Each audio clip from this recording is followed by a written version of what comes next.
Fica tranquila, mãe. Vai ficar tudo bem, ele é legal. A Jéssica já disse que ele é do bem. A gente se conheceu em 2006. Ele viu meu perfil do MySpace e depois de poucas semanas, rolou o primeiro encontro. A gente se deu bem muito rápido. A partir dali, a gente não se separava.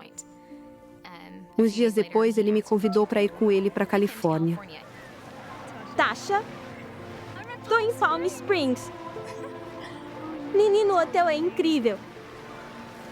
Nem eu acredito que tô aqui. Ele é tão lindo e também tem sido super cavalheiro. Não, se fosse me raptar, não ia me trazer numa reunião, né? Eu sou consultor financeiro e consegui me qualificar para ir numa convenção nacional de vendas. Disseram que eu podia levar um acompanhante, então achei que seria divertido convidar ela para ir junto comigo. Oi, Oi, trabalhando muito, né? eu tô exausta, você não faz ideia.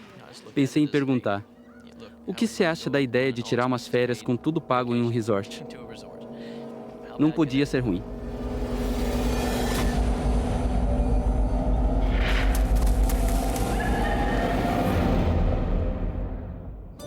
Com o final da convenção, Brandon e Gina resolvem explorar um belo lugar perto de onde estão.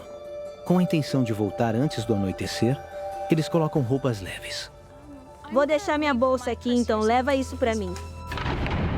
Com o bolso cheio, Brandon deixa o celular para trás.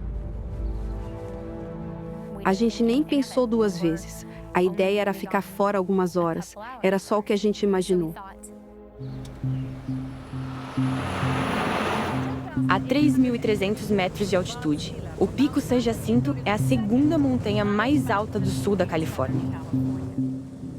Enquanto a gente estava subindo, ela foi dizendo que lá tinham muitas onças pardas e também muitas cobras cascavéis. Mas se ficarem nas trilhas, vai dar tudo certo.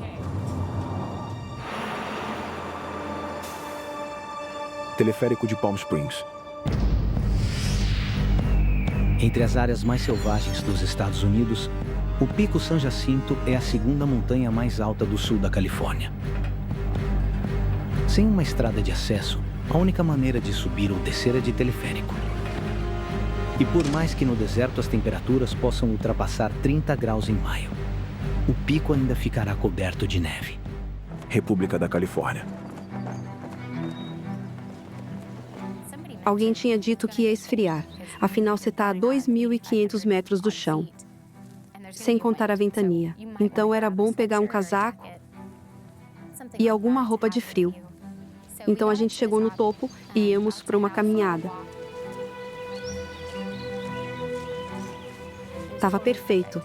Acho que, na verdade, você não se preocupa com nada.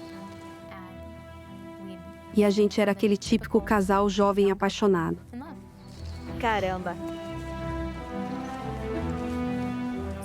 Quando eu vi a neve, passei atrás dele sem ele perceber, para zoar um pouco.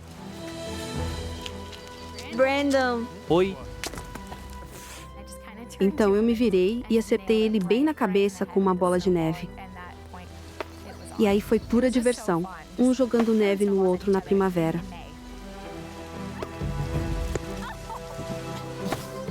Espera aí um pouco. Olha, que foi? ouviu? Uma cachoeira. Não comecem. E a gente foi procurar essa cachoeira.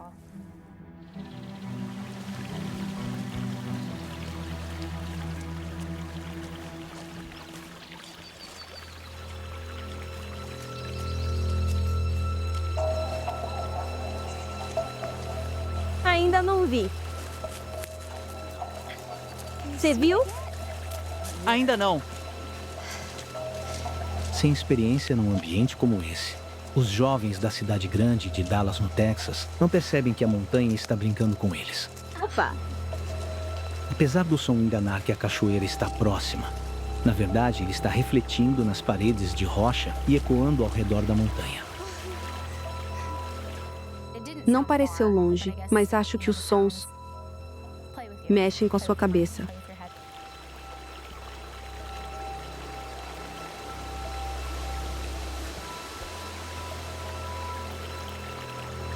Tem que estar por aqui.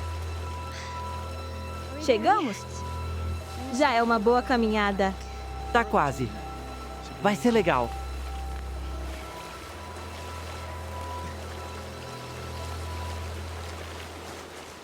A gente achou a cachoeira, mas não era grande coisa.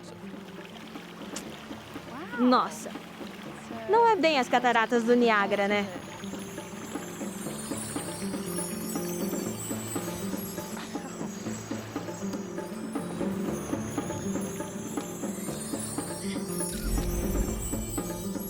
Tirou? Acho que você não vai querer ver. Deixa eu ver. Vai. Deu para tirar umas fotos, mas não ficaram muito boas. Então a gente decidiu voltar. Vamos voltar. Já? Temos que ir. Gina e Brandon têm 20 minutos para se encontrar com seu grupo no teleférico. Mas voltar pelo caminho que vieram não é fácil. Parecia tão simples quando a gente saiu da trilha para procurar a cachoeira. A sensação era de que a gente só tinha contornado 2 rochas, passado uma árvore, passado outra rocha e só. Então a gente refez a trilha e pareceu mais demorado. Ei, ouviu? Por aqui. Não deve estar longe. Ouvimos vozes, mas não encontramos nada.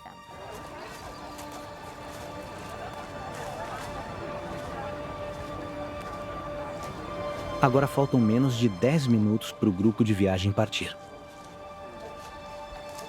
Brandon e Gina podem ouvir os outros turistas, mas não conseguem encontrá-los. Por aqui.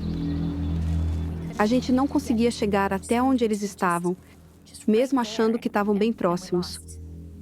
De repente, paramos de ouvir as vozes. Foi quando a gente pensou: alguma coisa aqui está errada. Enquanto isso, o restante do grupo já começou a descer sem Brandon e Gina. E logo voltarão para o hotel. Lindo, né? O casal se dá conta de que não só se desencontrou do grupo, como também perdeu o caminho para a estação. Está se tornando um verdadeiro teste para o novo relacionamento. Não sabe onde a gente tá, né? Não exatamente. Mas um de nós está tentando. Você pode ficar, mas eu vou continuar andando. Acho que ele queria dar uma de machão, para eu não achar que ele estava assustado.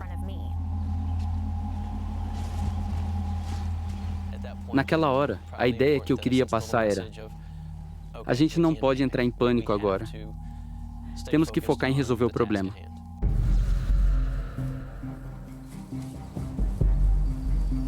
Apesar de Brandon estar determinado em encontrar a estação, a floresta de densos pinheiros e rochas bloqueiam o caminho. Estão a um passo da estação, mas não são capazes de ver. Achei que a gente estava chegando perto. Só precisava seguir um pouco para a direção certa, até encontrar alguma coisa familiar. Eu até pensei assim por um tempo, mas depois caí na real que a gente estava perdido mesmo. Foi quando eu e ela falamos: vamos começar a gritar por ajuda. Oi! Alguém aí? Socorro! Oi!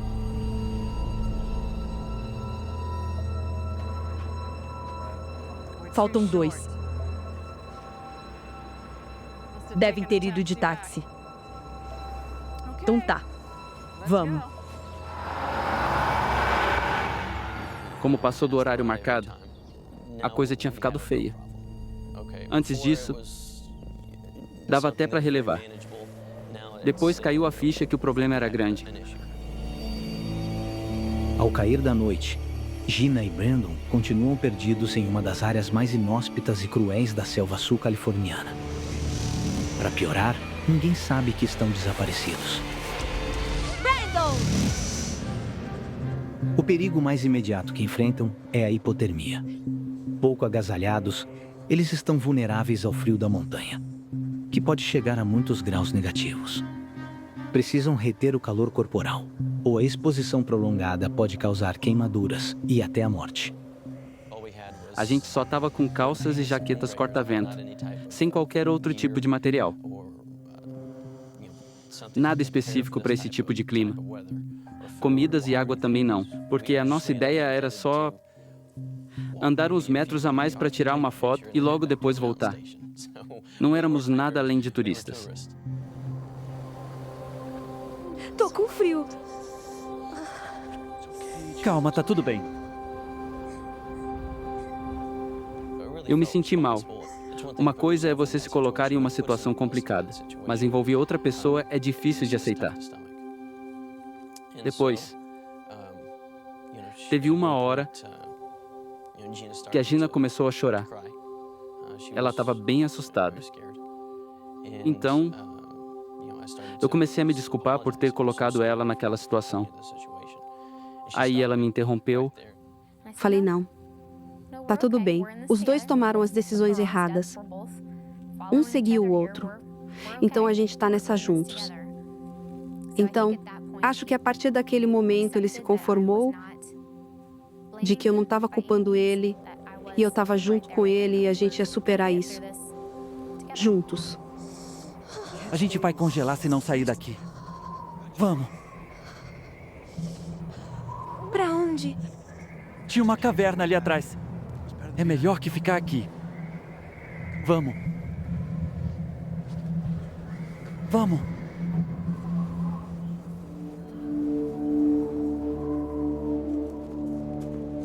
Cambaleando no meio da escuridão, Gina e Brandon estão atentos a outro perigo real da montanha. A guia já tinha avisado sobre as onças e as cascavéis na região. Naquele momento, a gente não tinha mais nenhuma vontade de ver a vida selvagem.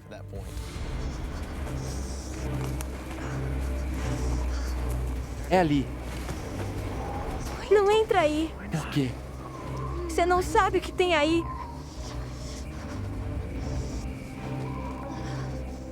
Tô vendo nada. Eu não sei se foi uma reação instintiva ou um pressentimento ou o que deu nele, mas eu achei uma ideia de gênio quando ele pediu minha câmera emprestada. Dá a câmera.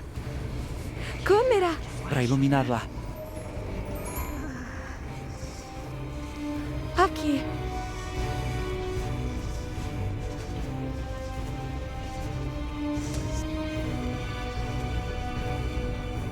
Cuidado!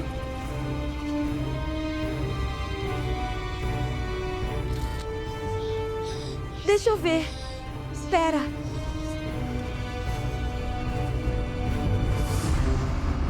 Aí. Não tem nada.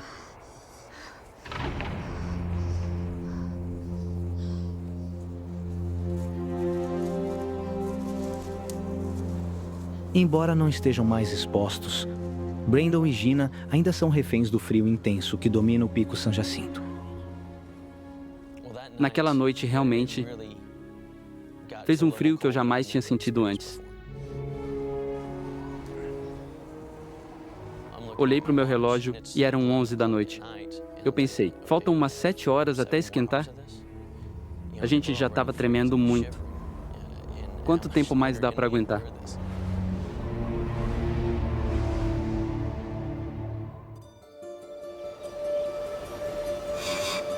Dia 3. Na segunda de manhã, a gente preferiu esperar um pouco mais porque meu tênis e minhas meias estavam bem molhados e talvez ia fazer um pouco de sol para dar uma secada por uma hora. Após 2 noites isolados na região montanhosa, sem comida e sem saída, só restou a eles a determinação de continuar seguindo em frente. A gente não ia morrer ali. E passar outra noite fria naquele lugar não ia rolar. A gente precisava fazer de tudo para sair de lá.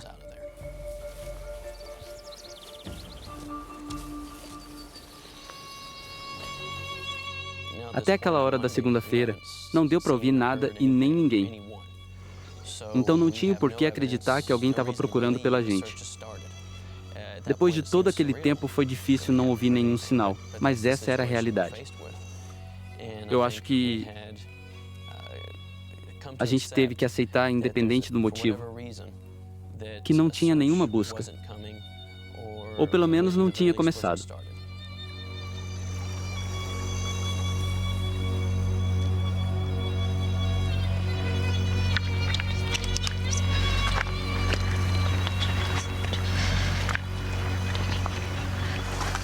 O quê?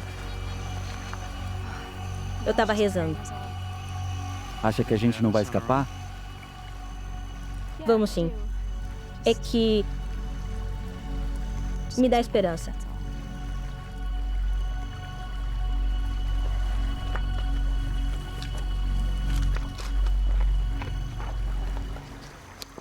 Mas suas orações não estão sendo atendidas. O sistema do hotel já deu baixa na reserva de forma automática. Mas não entraram nos quartos ainda. Então ninguém percebeu que estão perdidos na montanha, tentando sobreviver. Era importante seguir prestando muita atenção durante o caminho. Afinal, qualquer situação inesperada, como uma mordida ou uma queda, poderia complicar muito a nossa situação. Praticamente sem dormir, sem comer e sem sinal de resgate. Só a coragem e a persistência vão sustentando eles. Até que, de repente, sinais de vida surgem à distância. Para começar, confirmei se eu não estava louco. Afinal, eu estava sem dormir e comer. E naquele momento, eu tinha certeza que meu raciocínio já estava ficando bem mais comprometido como de costume. Você viu? O quê? Ali. Meu Deus. Oi! Oi! De repente veio aquele alívio de achar que deu tudo certo. Oi! Alguém aí? Não. Brandon e Gina logo percebem que esse não é um acampamento normal. De cara deu para ver que alguma coisa estava errada.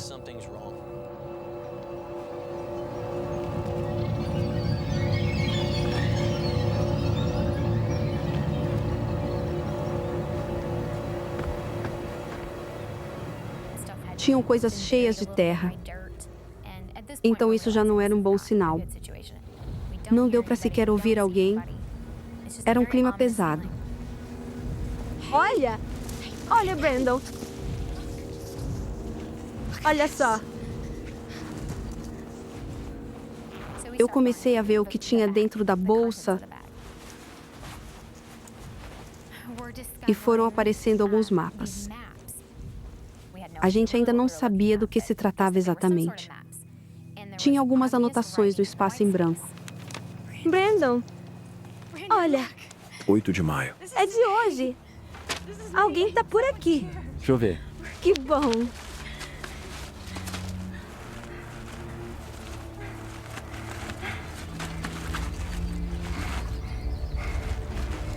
Não, Gina. Não é de agora. É de 8 de maio de 2005. Foi um choque.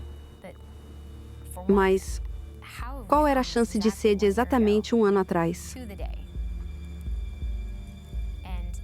E ver tudo aquilo que ele levou, deu para notar que ele tinha se preparado muito. Era um alpinista ou um trilheiro experiente com sua barraca abandonada. O que será que aconteceu? 8 de maio de 2005. Eu caí, sem forças para voltar. Abaixo é um desfiladeiro. Não tem saída. Mas qual desfiladeiro? Tem mais aqui. 11 de maio. Faço 60 hoje. Restam só 2 bolachas. Meu Deus. Isso é... 14 de maio. Indo buscar água no riacho. Adeus, amo vocês. Eu achei os documentos dele na carteira. Seu nome era John Joseph Donovan. Tinha quase 60 anos e era de Virgínia. Lá tinha a carteira de motorista, cartões de crédito, cartões de débito, a vida dele. Isso é uma carta de despedida, Gina. Acabei de ler as últimas palavras dele. Exatamente um ano depois, paramos nesse acampamento de uma pessoa se despedindo. E a gente estava lá naquele mesmo lugar de um ano atrás. E você ir do céu ao inferno de uma forma tão rápida assim é algo que te derruba. Não dá nem para acreditar. Parece uma história inventada para um roteiro de cinema. Quando eu olhei todos os cartões, eu vi que ele guardava um cartão que tinha a oração de São Cristóvão. E foi nesse momento que muitas pontas que estavam soltas se conectaram. Ele é o padroeiro dos viajantes. E eu ia rezando justamente para São Cristóvão no caminho inteiro. A letra dele lembrava muito a do meu pai, que fazia aniversário no dia 7 de maio. Tudo isso ficou passando na minha cabeça e eu já não aguentava mais. E o Brandon continuou lendo e eu já estava começando a surtar.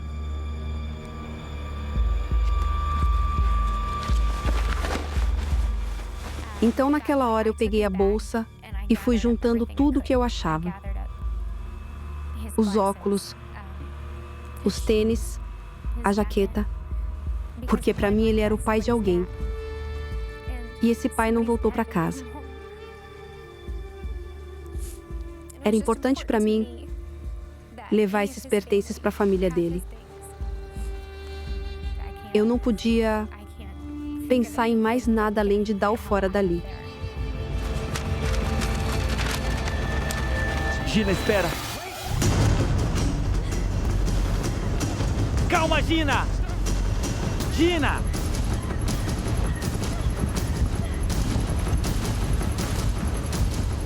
Tava um caos. A gente perdeu todo o controle. Durante todo o caminho a gente tinha mantido a calma. Mas ali tudo desmoronou. Gina! Solta!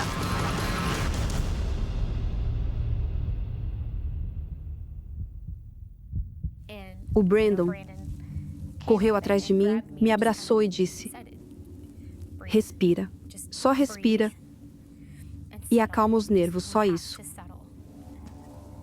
E só de olhar nos olhos dele, eu notei que ele estava com medo por mim. Equipes são acionadas regularmente para salvar pessoas em apuros. Mas Danelli não tem medo. 6 vezes vencedora do Prêmio de Atleta do Ano dos Estados Unidos, ela prospera ao se empurrar ao limite nos contextos mais extremos.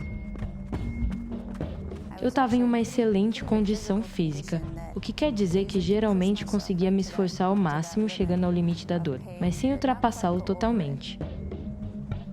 Na verdade, quase chegava a ser bom. Eu entrava no ritmo, pegava o fluxo.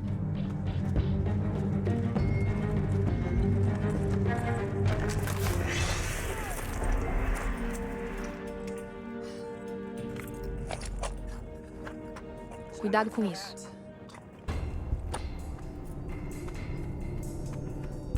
Nenhum mapa marca o percurso de Danelli. E a cada passo, ela avança mais para um território desconhecido. De repente, a próxima coisa que percebi é que Taz estava na minha frente.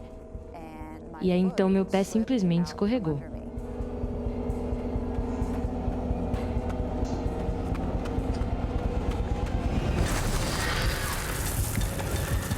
Quase imediatamente percebi que estava em apuros porque não conseguia parar. E eu estava caindo cada vez mais rápido.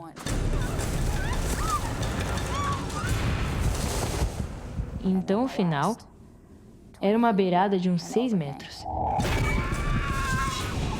Queda livre. Eu definitivamente tive tempo para ver minha vida girar na minha cabeça e pensar que talvez eu não fosse ver o dia seguinte. E então, bum.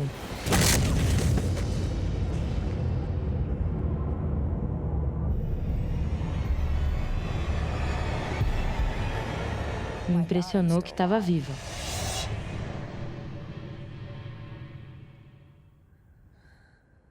Eu não sabia o que tinha feito comigo mesma, mas sabia que tinha me machucado para valer. É uma queda horrível. O impacto despedaçou a bacia de Danelli em pedaços, deixando o esqueleto dela partido ao meio.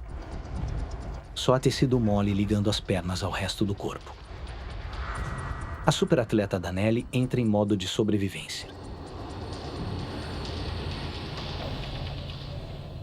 De algum modo, meu cérebro não se permitiu refletir profundamente sobre o que havia acontecido. Mesmo com ferimentos terríveis, o treinamento de resistência de Danelli a impulsiona a continuar e seguir em frente.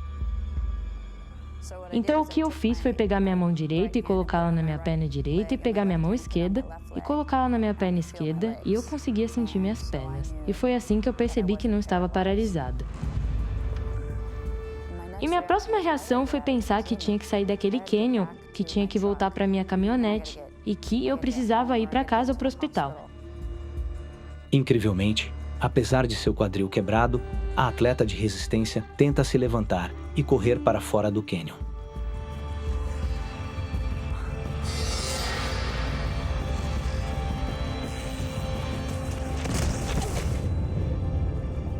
Mas com seu esqueleto praticamente partido em dois, as pernas de Danelli não sustentam o corpo. Incapaz de andar ou correr, ela enfrenta seu pior pesadelo. Sua perna está inútil e ela está sozinha em um penhasco separada de seu cão Taz. Danelli está sozinha e presa em 2.500 km² de deserto árido e completamente desabitado. Eu sabia que precisava sair daquele cânion, estava bem frio. E era inverno, mas eu não conseguia ficar em pé, não conseguia andar. Então eu comecei a me arrastar. Com o esqueleto quebrado em dois, despedaçado na pelve, Danelli está gravemente ferida. A maioria estaria em agonia. Mas Danelli, sendo uma atleta em forma, está tendo uma enorme descarga de adrenalina, mascarando a dor.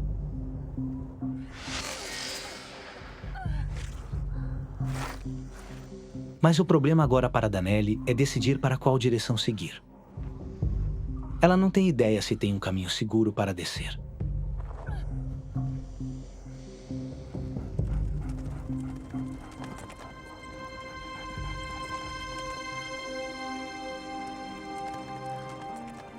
Taz vem ao resgate de Danelli. Taz, aí tá você. Taz encontrou um caminho pelo cânion para chegar até ela. Ela não está mais sozinha.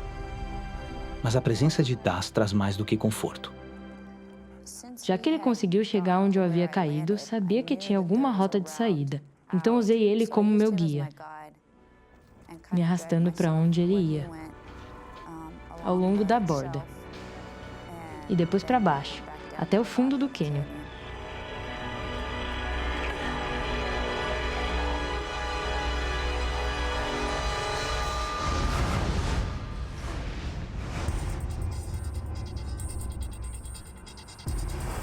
Com uma determinação impressionante, Danelli segue Taz até o fundo do cânion e agora planeja se arrastar de volta para seu carro. Mas à medida que a onda de adrenalina some, a dor que estava mascarada começa a reaparecer.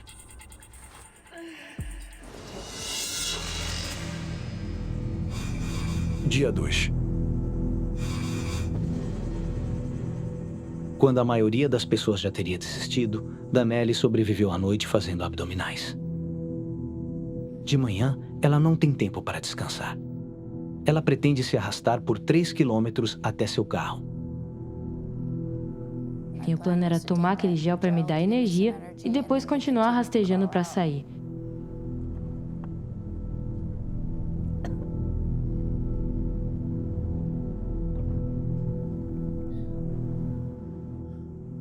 Achei que eu não teria problema para continuar me arrastando.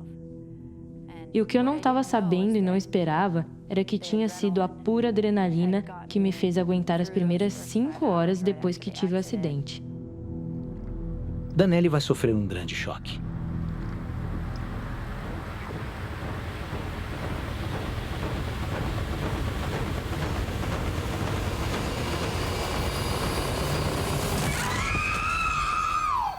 A sua adrenalina tinha se esgotado completamente.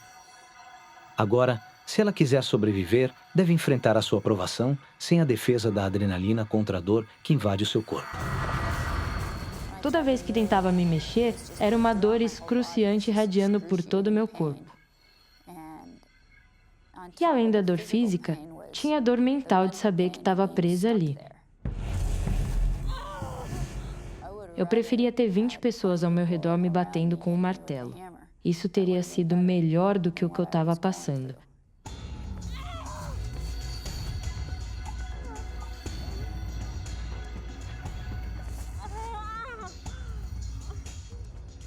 Aí pensei, alguém tinha que notar que eu estava desaparecida. Talvez alguém percebesse que minha caminhonete ainda estava estacionada lá.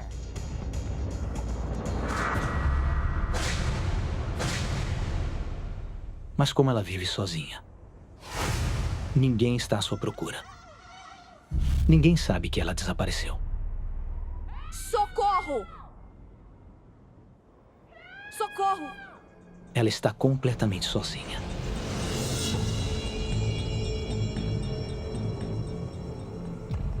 Já se passaram quase 24 horas desde sua queda. E Danelli está enfrentando um novo perigo, a desidratação. Eu sabia o tamanho do perigo que era ficar desidratada naquela situação. Tendo acabado com seu suprimento de água, apenas uma pequena poça ao seu lado ajuda a mantê-la viva.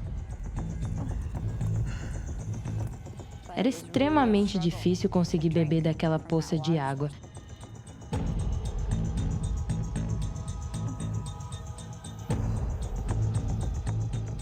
Era difícil conseguir a água, difícil de pôr na garrafa e de beber. Tinha muito lodo nela.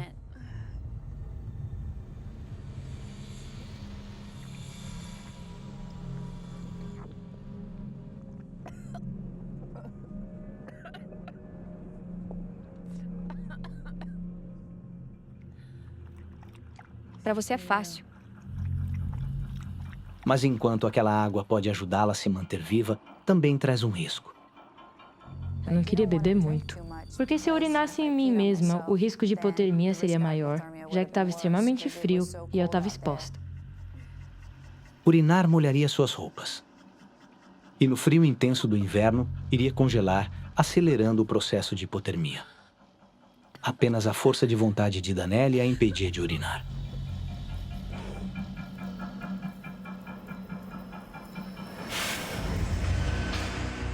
À medida que o dia avança, o risco imposto pelo frio intenso permanece. Mas uma nova ameaça surge. Dentro do corpo de Danelli, suas lesões pioraram drasticamente, se tornando fatais. Comecei a sentir uma inflamação na região abdominal. E aquilo era meio macio e bem mole. E eu lembro que, se eu tentasse me mexer de qualquer jeito, essa coisa mole se movia também, quase como um balão de água ou algo assim. Lembro de perceber na hora que era uma inflamação. Não é uma inflamação. É algo muito pior. Sua pelvis quebrada cortou os vasos sanguíneos da cavidade pélvica. Ela está sangrando internamente há 1 dia e meio, deixando seu cérebro e outros órgãos sem o oxigênio vital de que precisam para que sobreviva. Danelli está sangrando até a morte.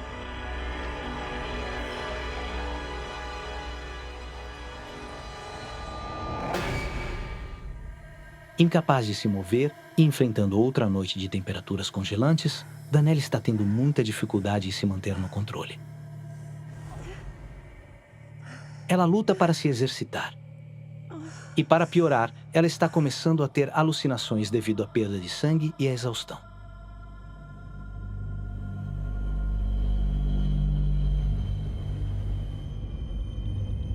Lembro de olhar para cima, para as estrelas. E ao invés de serem essas estrelas vívidas e brilhantes, onde eu poderia ver a Via Láctea, tudo que eu conseguia ver eram umas listras estranhas passando no céu.